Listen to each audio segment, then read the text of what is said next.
भारत के जो अपने चैलेंजेस हैं उनको भी भारत के तरीके से समझे। स्वामी विवेकानंद जब वेस्ट में गए तो उनको बहुत सारे लोगों ने कहा कि स्वामी विवेकानंद आपके वहां तो बहनों की स्थिति ऐसे है, वैसे है, ये है, वो है।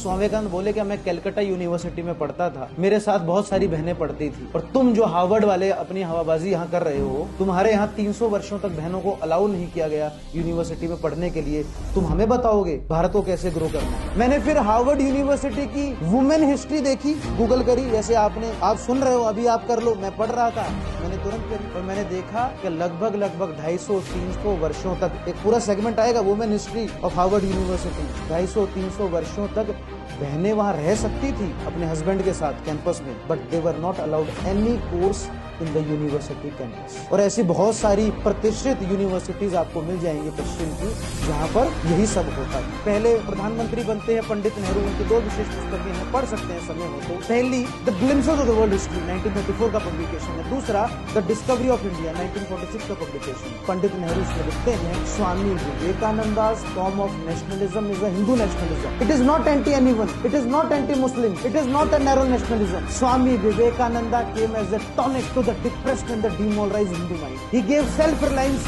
and some roots in the past. He talked on many things, but one thing was constant among all of those things, and that was saying, "We are fearless."